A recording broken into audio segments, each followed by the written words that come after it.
देखिए बेटा, टॉपिक हमारा सेम चल रहा है, chemical properties of carboxylic acid. Chemical properties of carboxylic acid, ये टॉपिक हमारा चल रहा है। इसी को कंटिन्यू करते हैं।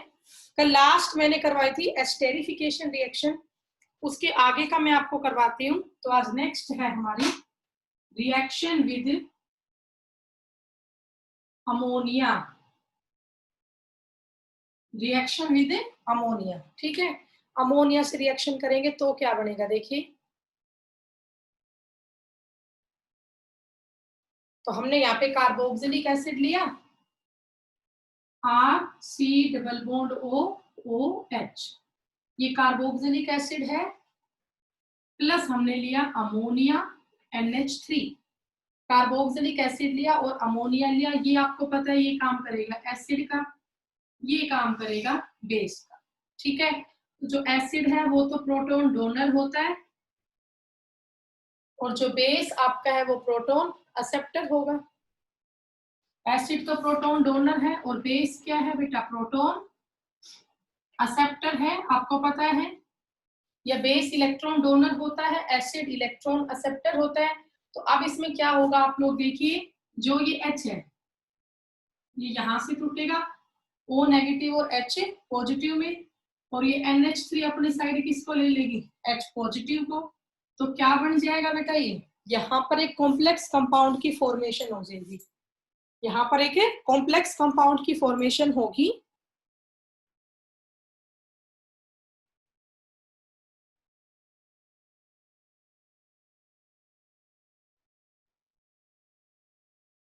देखिए कैसे होगी बेटा, RC double bond O, RC double bond OO, ठीक है, नेगेटिव और NH4 पॉजिटिव। यहां पर ये एक कॉम्प्लेक्स कंपाउंड बना, आपको समझ में आया होगा। RC double bond OO negative, NH4 positive, मतलब H प्लस किसने ले लिया, NH3 ने। तो ये क्या हुआ, H प्लस से NH3 जुड़ गया, NH4 पॉजिटिव बन गया। तो ये आपका कॉम्प्लेक्स सोल्ट बन गया, अमोनियम सोल्ट। अब इसको हम हीट करेंगे। तो अब जब इसको हीट करोगे तो फिर आपका क्या बनेगा बेटा, H2O का रिमूवल होगा साइड में। किसका रिमूवल होगा, H2O का, और ये बचेगा देखिए RCONH2, RCONH2, ठीक है। अमाइड बनेगा, प्लस में क्या निकल गया, H2O। ये कौन सा फंक्शनल ग्रुप है, acid amide. It is the functional group कौन सा बेटा, एसिड अमाइड, प्लस में यहां से रिमूवल हो गया H2O मॉलिक्यूल का, ठीक है। कर लेंगे आप, एसिड अमाइड यहाँ बन गया, साथ में H2O निकल गया। बताओ आपको ये एग्जांपल समझ में आया बेटा। यहाँ पहले कॉम्प्लेक्स सोल्ट बनेगा, H प्लस आयन और NH3 जुड़ के क्या बन जाएगा, NH4 पॉजिटिव। अब ये डिसोशिएट हो जाएगा हीट करने पर, तो H2O साइड में निकल जाएगा और ये बन जाएगा RCONH2, मतलब अमाइड की फॉर्मेशन यहाँ पे हो जाएगी, ठीक है। अब मैं इसी में चेंज कर देती हूँ। मान लीजिए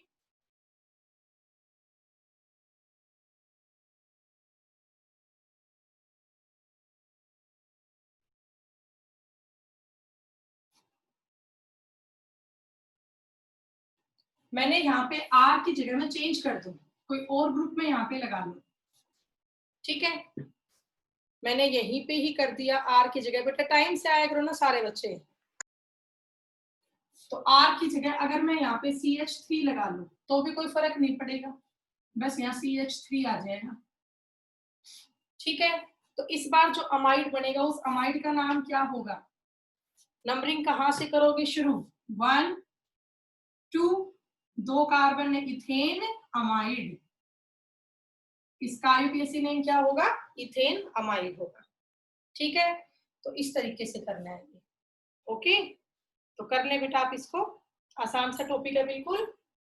यहाँ पे अमाइड की फॉर्मेशन होगी, बीच में कॉम्प्लेक्स सॉल्ट बनेगा by the transfer of proton. ये आप लोगों का हो गया होगा। एक एग्जांपल और करवा देती हूँ इसका, हाँ भी हो चुका है, रब कर दूं। Yes ma'am. ओके, एक और एग्जांपल देख लीजिए इसका। मान लीजिए इस पर मैं थैलिक एसिड लूं, COOH COOH। बेंजीन रिंग की 1 और 2 पे COOH क्या होता है? Phthalic acid. P और H यहाँ पे साइलेंट है, थैलिक एसिड है। ठीक है, अब जो ये थैलिक एसिड है मैं इसमें ऐड करवाऊं 2 mole of NH3, 2 mole of NH3। तो यहाँ पर एक कॉम्प्लेक्स सोल्ट बनेगा। वो सोल्ट क्या होगा आप समझ रहे होंगे, एक NH3 इस H+ के पास जुड़ेगा और एक इसके पास जुड़ेगा। मतलब यहाँ पे कॉम्प्लेक्स कंपाउंड क्या बन जाएगा, देखिए COO negative NH4 positive, COO negative NH4 positive. ये पॉइंट आप लोगों को समझ में आ गया होगा। COO negative NH4 positive, COO negative NH4 positive, इतना कर लोगे। अब इसमें से हम क्या माइनस कर दें? H2O। क्या माइनस कर दें? H2O। तो 2 मोल H2O के माइनस होंगे यहाँ पे, एक H2O यहाँ से निकलेगा और एक H2O यहाँ से निकलेगा। तो क्या बचेगा बेटा? देखिए यहाँ पे ये बचेगा, ये बेंजीन, यहाँ भी CONH2 बचेगा, यहाँ भी CONH2 बचेगा। इतना आपको समझ में आया भाई? 2H और 1 O तो यहाँ से निकल गया, 2H और 1 O यहाँ से निकल गया। तो बेंजीन रिंग की 1 और 2 पे क्या आ जाता है? CONH2, CONH2। ठीक है, ओके, कर लोगे? अच्छा, अब इसमें एक स्टेप अभी और भी हो सकती है, एक स्टेप अभी यहाँ पे और भी हो सकती है आप चाहो तो, लेकिन सफिशिएंट है। इसका नाम क्या बनेगा? बेंजीन 1,2-डाई कार्बोक्सी अमाइड, बेंजीन 1,2-डाई कार्बोक्सी अमाइड। ठीक है, तो कर ले बेटा ये आप। तो ये आपका टॉपिक हुआ अमोनिया से रिएक्शन का। बेटा कनिका हो ना, ये कार्तिक राव के नाम से जो बच्चा है ये? हाँ जी बेटा,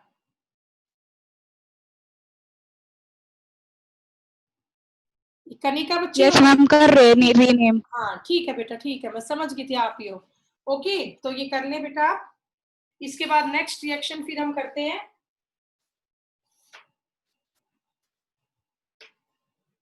अगली रिएक्शन है कार्बोक्सिलिक एसिड की P2O5 के साथ, P2O5 के साथ, या आप ये लिख सकते हो फॉर्मेशन ऑफ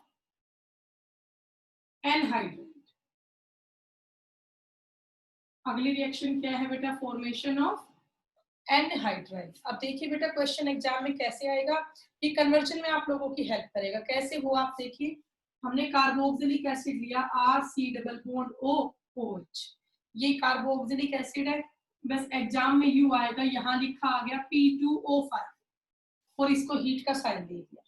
ठीक है, बस ये लिखा आया P2O5 और इसको हीट करो। तो आप बताओ इसका प्रोडक्ट क्या होगा?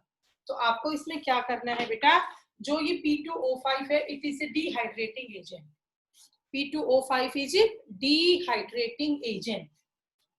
ये कैसा एजेंट है बेटा? डिहाइड्रेटिंग। डिहाइड्रेटिंग एजेंट का क्या काम होगा? It loss moisture, it loss moisture. मतलब जो भी आपका कार्बोक्सिलिक एसिड है इसमें से वाटर निकल जाएगा और एनहाइड्राइड बन जाएगा। भाई एनहाइड्राइड का मीनिंग जैसे पानी बिल्कुल भी ना हो। तो एग्जाम में तो इसका 1 मोल आएगा, आपको खुद से इसके 2 मोल कर लेने हैं। आप खुद से 2 मोल कर लेंगे कार्बोक्सिलिक एसिड के। तो देखिए RC+O OH प्लस एक बार और लिख लिया RC+OOH। अब देखिए इसमें क्या होगा बेटा, 2 मोल कार्बोक्सिलिक एसिड के, आपकी मर्जी है किसी एक का H और किसी एक का OH, क्या निकल जाएगा? H2। ठीक है, आपकी मर्जी है। आपको यहाँ 2 मोल कार्बोक्सिलिक एसिड के करने पड़ेंगे, एक का H और एक का OH, H2O का रिमूवल हो जाएगा और जो बचा उसको जोड़ के लिख दो। तो क्या बचा बताओ, यहाँ RC+O। ठीक है, इधर क्या बचा? C+OR। ये कौन सा फंक्शनल ग्रुप है पता होगा आपको? It is acid anhydride. अभी अटेंडेंस लोगे, क्लास छोड़ के नहीं जाओगे कोई भी। ये क्या बना आपका? एसिड एनहाइड्राइड बना। ठीक है, ये कौन से फंक्शन ग्रुप की पहचान है बेटा? एसिड एनहाइड्राइड की। मतलब नाम से समझ में आता है कि हमने कार्बोक्सिलिक एसिड लिया, उसमें से वाटर मॉलिक्यूल का लॉस करवा दिया, तो एनहाइड्राइड की फॉर्मेशन हुई। मतलब यहाँ एसिड एनहाइड्राइड आपका बन गया है। ठीक है, एग्जाम्पल चाहे इसमें आप कोई भी कर लो, कोई दिक्कत नहीं है। मान लीजिए एग्जाम में आपका ये आ गया बेटा, एग्जाम में आपका ऐसा आ जाए, बेंजीन पे COOH, आपको पता है ये बेंजोइक एसिड है। ये कौन सा एसिड है बेटा? Benzoic acid. और एरो पे लिखा आ गया P2O5 और हीट, P2O5 और हीट। तो आपको इसमें खुद लिखना पड़ेगा इसका प्रोडक्ट क्या होगा। तो वही करना है सेम, फिर से कार्बोक्सिलिक एसिड के 2 मोल करोगे, एक का H और एक का OH निकाल दो, बचे उसको जोड़ दो। ठीक है, तो मैंने इसके 2 मोल कर दिए फिर से। ओके, एक का H और एक का OH निकाल दूंगी, H2O, तो कुछ ये बचेगा बेटा, benzene, C double bond O C double bond O और ये बेंजीन। ठीक है, प्लस में क्या निकल गया? H2O। प्लस में क्या निकल गया? H2O। चाहे आप 2 मोल अलग अलग लिख के जोड़ के देख लो बेटा, बनेगा ये। और इस कंपाउंड का नाम क्या होगा? Benzoic anhydride. इस कंपाउंड का नाम क्या होगा बेटा? Benzoic anhydride. कि हमने 2 मोल लिए बेंजोइक एसिड के, उनको आपस में जोड़ा, तो उससे हमारी फॉर्मेशन होगी बेंजोइक एनहाइड्राइड की। तो ये आप ध्यान रखना, P2O5 जो आपका है, it is the dehydrating agent. ठीक है, हाँ भी बताओ, ये आपका हो गया तो मैं रब कर दूं? बोलो बेटा, सबका हो गया ये? Yes ma'am. ओके, ठीक है, नो मैम। आगे करें फिर, देखिए आगे करते हैं अब हम। बस ये चैप्टर आज पूरा हो जाएगा आप लोगों का, कोशिश रहेगी मैं इस बार पूरा करवा दूं, ताकि हम कल से फिर सॉलिड स्टेट स्टार्ट कर सके।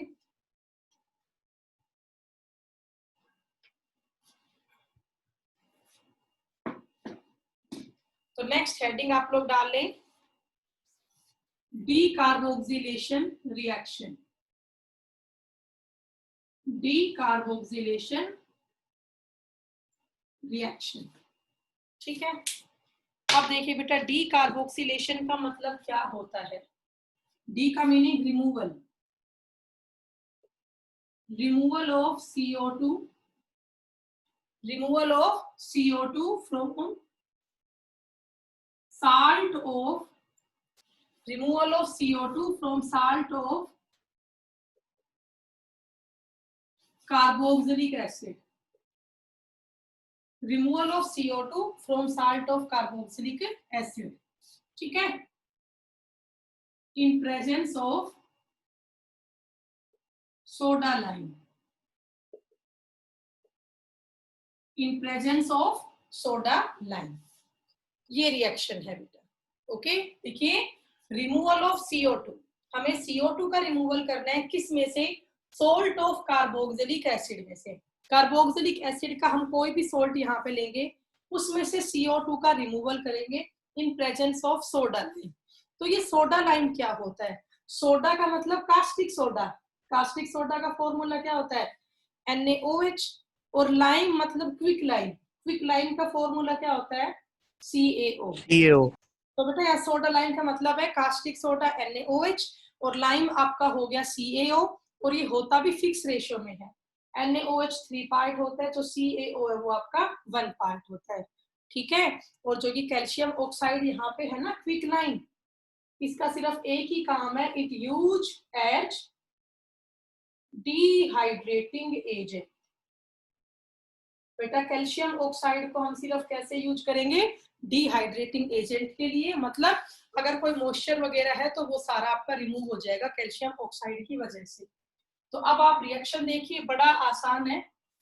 हमने कार्बोक्सिलिक एसिड लिया, RC डबल बॉन्ड O, अगर यहाँ H लगा दूंगी तो कार्बोक्सिलिक एसिड है, H की जगह मैंने Na ले लिया, तो ये बन गया साल्ट ऑफ कार्बोक्सिलिक एसिड। ये क्या बन गया बेटा? Salt of carboxylic acid. इसका नाम हो गया सोडियम कार्बोक्सिलेट। इसका नाम क्या हो गया, कार्बोक्सिलिक एसिड से सोडियम कार्बोक्सिलेट। अब इसकी रिएक्शन आप कर दो NaOH के साथ, एरो पे लिख दो CaO। तो यहाँ बेटा एल्केन बनता है, किसकी फॉर्मेशन होती है, एल्केन की। अब देखिए यहाँ क्या बनेगा, ये पूरा ग्रुप देखो आप, 2 Na, Na2, एक ये C और ये 3 O, साइड में क्या गया Na2CO3, साइड में क्या गया Na2CO3। आप लोग खुद समझ सकते हो बेटा, COOO CO3 और 2 Na2CO3 साइड में गया, तो बच क्या गया, ये R और ये H, RH बन गया। RH का मीनिंग एल्केन बन गया। RH का मीनिंग क्या है बेटा, एल्केन बन गया। तो इस रिएक्शन को हम बोलते हैं डी कार्बोक्सिलेशन। आप देख सकते हो यहाँ पर CO2 का रिमूवल हुआ साल्ट ऑफ कार्बोक्सिलिक एसिड में से, और उससे किसकी फॉर्मेशन हुई है, एल्केन की फॉर्मेशन हुई है। ठीक है, अब आप R ग्रुप यहाँ पे कोई भी ले लो, उससे कोई दिक्कत नहीं है। ठीक है, तो अब देखिए क्या बनेगा इसमें, मान लो मैं R की जगह यहाँ पे बेंजीन लगा लूं, मैंने R की जगह यहाँ पे क्या लगा लिया, बेंजीन लगा लिया। ठीक है, तो क्या बन जाएगा इसका नाम, अब सोडियम बेंजोएट। सोडियम बेंजोएट क्यों, क्योंकि आप लोगों को पता है बेंजीन पे COOH क्या होता है, बेंजोइक एसिड। भी एक बच्चा कौन गया है क्लास में से, अभी दूसरा अंकित आया था, ठीक है ओके। देखिए ध्यान से, ये सोडियम बेंजोएट है, बेंजोइक एसिड होता है, बेंजीन पे COOH, H की जगह क्या लगा दिया Na, तो ये सोडियम बेंजोएट बन गया। प्रोसेस तो अब भी सेम है, ये C6H5 है, अब ये क्या बन जाएगा C6H6, क्या बन गया ये C6H6। तो इसको ये एक H और मिल गई, C6H5 से C6H6 बन गया बेंजीन। तो इसी को हम बोलते हैं डी कार्बोक्सिलेशन रिएक्शन। आप लोगों को समझ में आ गई होगी बेटा, बड़ी आसान सी रिएक्शन है।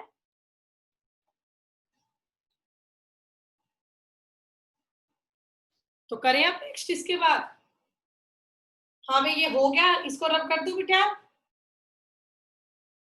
बोलो भाई। Yes ma'am. Okay,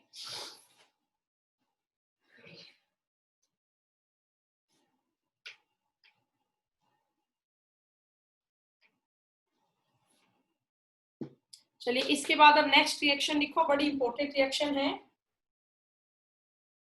HVZ reaction. HVZ reaction, ठीक है। HVZ की फुल फॉर्म होती है हेल वोल्हार्ड जेलिंस्काई रिएक्शन, ZELINS केवल।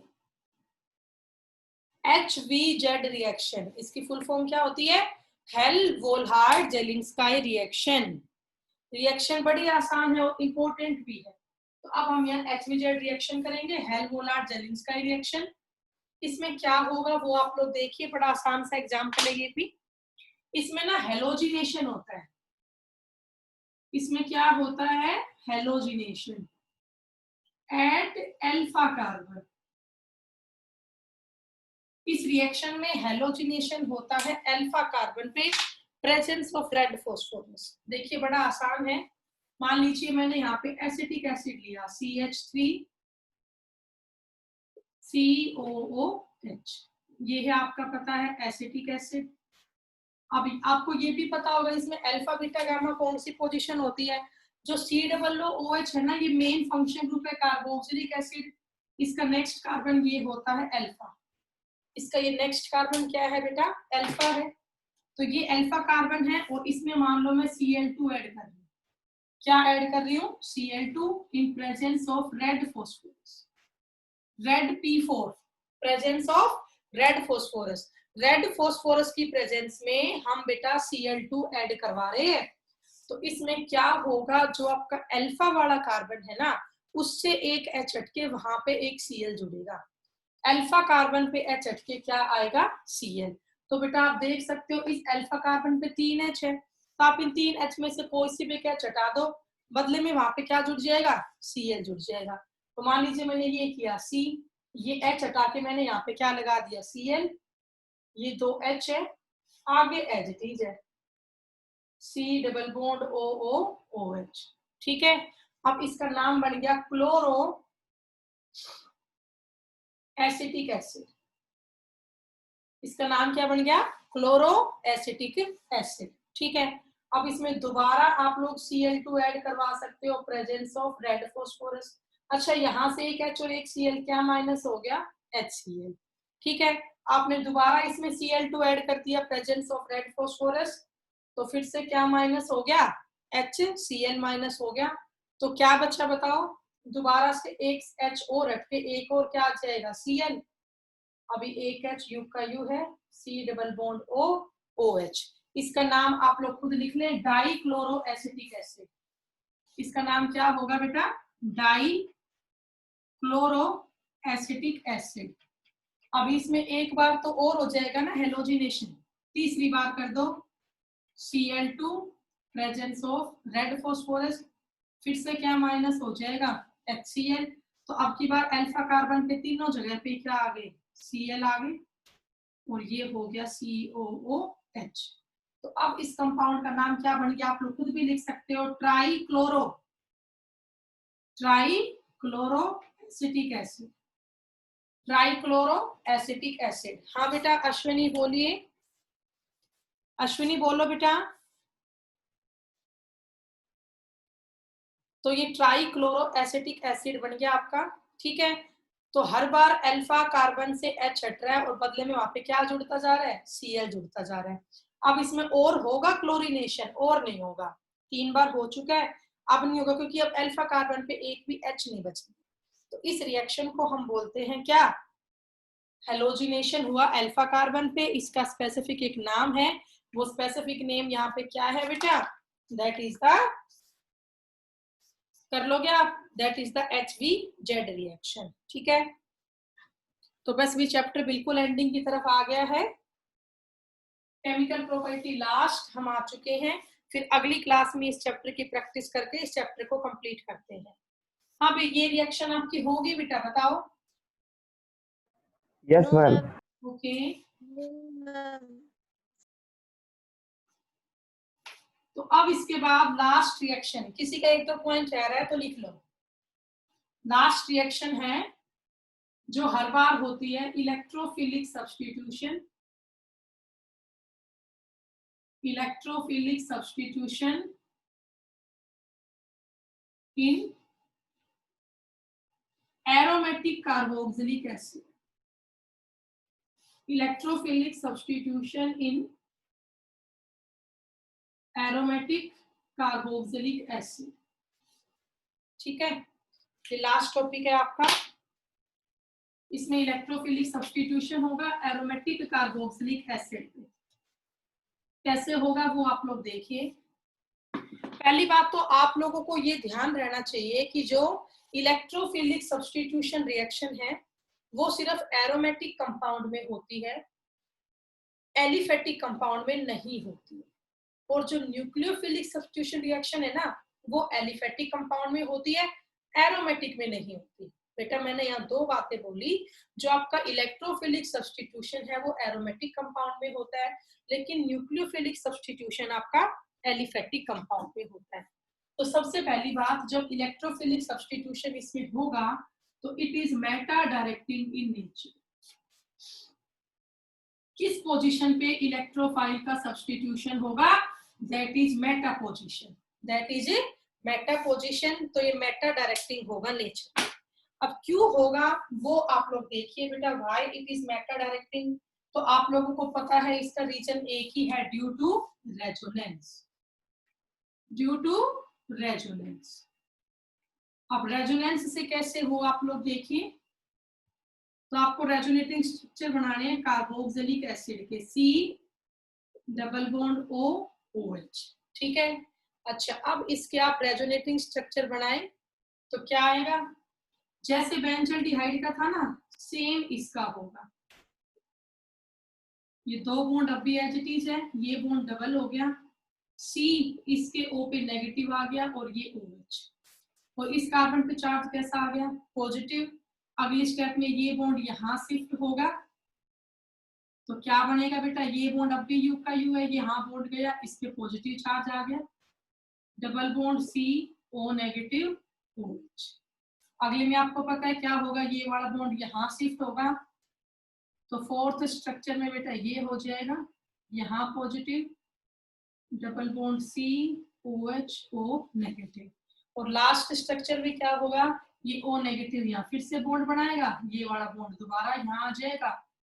तो बेटा आखिरी स्ट्रक्चर में ये हुआ, सारे बॉन्ड आपके घूम जाते हैं, ठीक है, और वापस से यहाँ क्या आ जाता है, COOH। हमने आपको ध्यान हो तो सेम ऐसे स्ट्रक्चर बनाया था, सेम ऐसे रेजोनेंस हुआ था एरोमेटिक एल्डिहाइड और कीटोन का।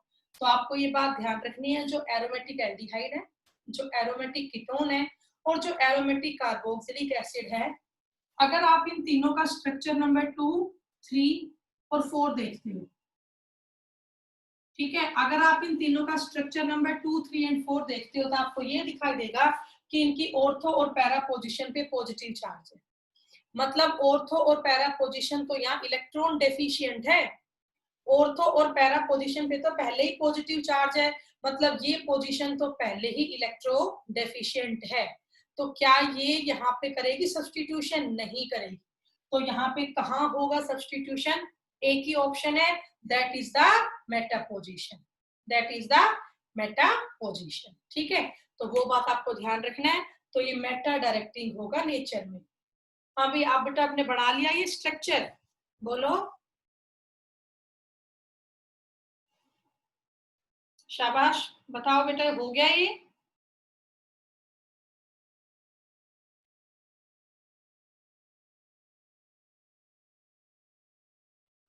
रब कर दूं मैं इसको?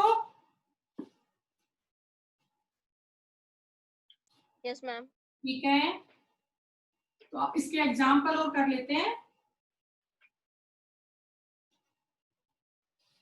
तो देखिए इसके एग्जाम्पल, पहला एग्जाम्पल करते हैं बेटा। आज सुभाष सर नहीं आए ना अब तक, चलो पहला एग्जाम्पल है ब्रोमिनेशन।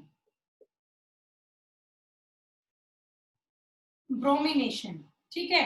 ब्रोमिनेशन का मीनिंग क्या होता है बेटा, जो बच्चे बाय चांस डिस्कनेक्ट हो जाते हैं वो दोबारा क्लास में आ जाया करो। ब्रोमिनेशन का मतलब होता है addition of bromine, addition of bromine, ठीक है। तो कर लो इसका एग्जाम्पल। हमने यहाँ पे बेंजोइक एसिड लिया, प्लस लिया Br2, प्लस क्या लिया Br2, एरो पे ले लिया FeBr3 और इसको हीट कर दिया।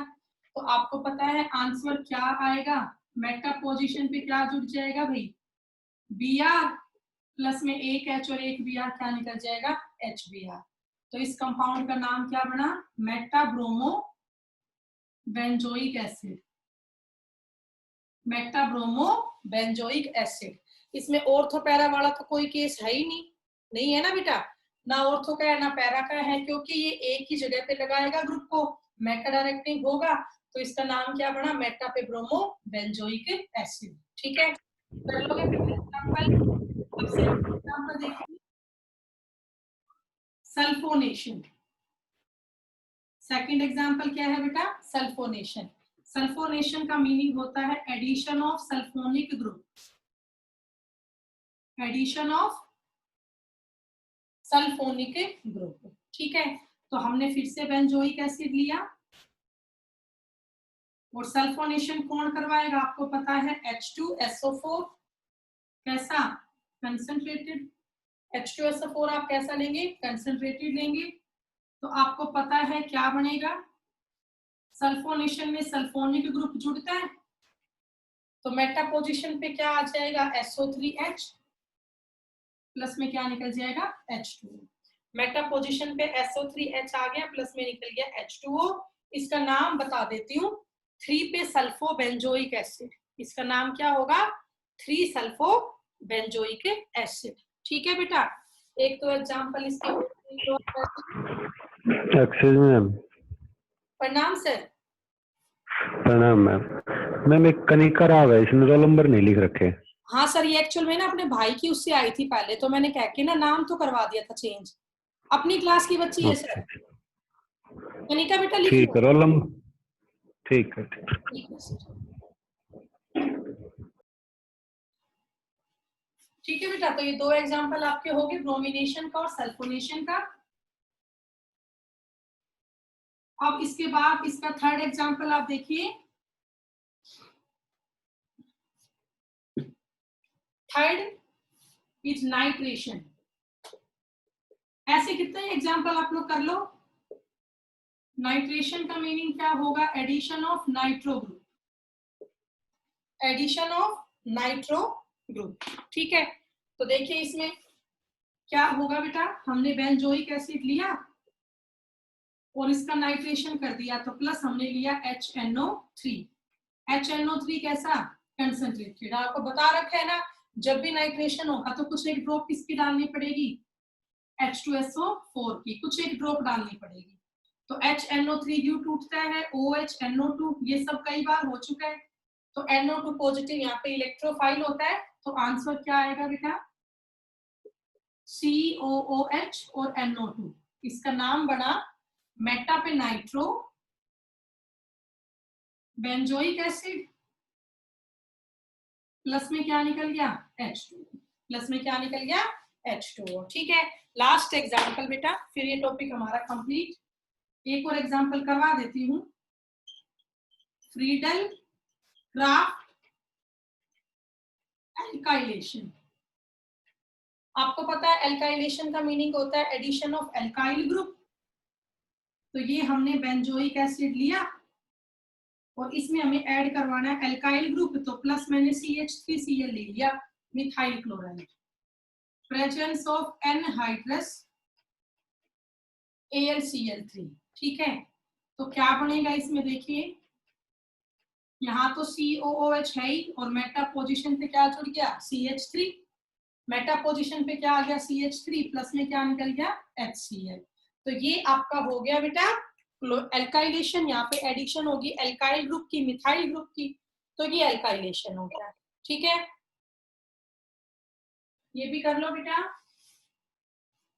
अभी नेक्स्ट क्लास में थोड़ी सी इसकी प्रैक्टिस और कर लेंगे और इस चैप्टर को कंप्लीट कर देते हैं बेटा आज। भाई सारे बच्चे एज इट इज, तो 2-4 बच्चे ना कम आते हैं नेक्स्ट क्लास में, वो गलत बात है। अब देखो आप लोग 40 स्टूडेंट थे, अब 37 हो गए हो।